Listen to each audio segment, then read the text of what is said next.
So we were invited early on in the year to speak at this conference by Volcanic Communications, who are the organizers, and it's called the Big Business of Cannabis. So what we're going to talk about today is understanding how the business work of cannabis and how you guys can get involved. I'm sure you guys, this is why the reason why you're here. It is something that has gripped South Africa. Like, everyone wants to go into this business. So we're like, why don't we bring in interested parties together so that they can discuss this issue? Cannabis is lucrative.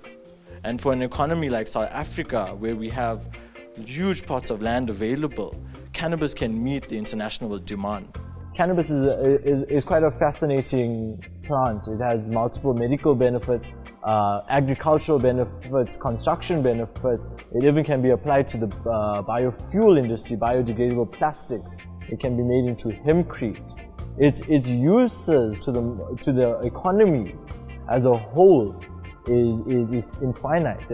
There's nothing that cannot be achieved with cannabis. I'm extremely excited for everything that's happening in South Africa, all the products that are going to come onto the market. Products containing CBD can be sold freely in South Africa, provided that certain threshold requirements relating to the levels of CBD, the levels of THC, and the daily dosage requirements. There are also other requirements. Provided all of that are met, those products will not be subject to strict medicine laws and regulations, and they can be sold freely. Well, it is the new gold rush, but my worry is how ultimately it will be handled, because if we can all avoid, for instance, making medical claims on unfounded issues, I think that is where we should first start. The viewpoint really is that there's certainly a lot of promise from cannabis at the moment for a number of indications, but a lot of the evidence, clinical evidence that's available, is really not strong enough yet to be able to say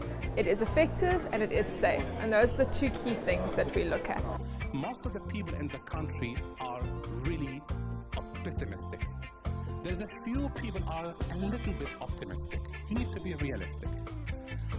If this product can help us, and we've seen a blurring evidence that actually cannabis may help certain people in need. I'm not going to debate today anything about whether I think dacha or THC should be legalized or not legalized. That's not why I'm here. All right, so you have your opinion on that, and I have my opinion on that, and that's fine.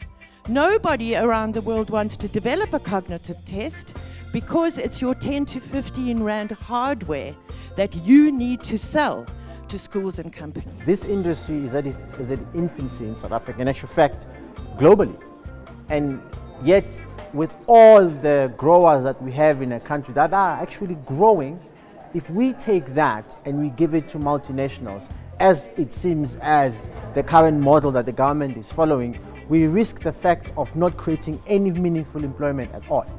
So when you see a headline that says 250 jobs in Cape Town, in Atlantis, the government has allocated 12 hectares of land to grow medical cannabis. We looked at the other side of the story, and in the same day, Canopy Growth, the biggest corporation on earth concerning cannabis, were banging their chests saying, we've just bought 12 hectares of land in Cape Town. So it didn't say that from the government, that we have just sold our soul to Canadian corporations. They said it'll be 250 jobs. They've already sold us out. Why do people want to export it? We need this medicine here.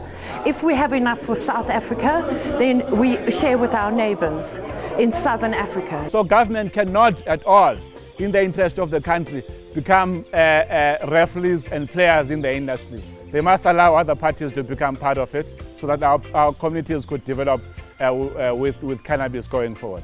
We need to take into account that there's a big local third world economy that's a subsistence farming based on cannabis, and then we need to actually develop that and help people to move up their own quality of life. I think with time, as the government is able now to put good control measures such that no abuse of this, if ever those controls are there, and then there will be some limitation within the guidelines, especially for cannabis. The question of how do we go forward, how do we move forward, it needs to be tackled. And I think the suggestions coming out of this conference is that We need an indaba.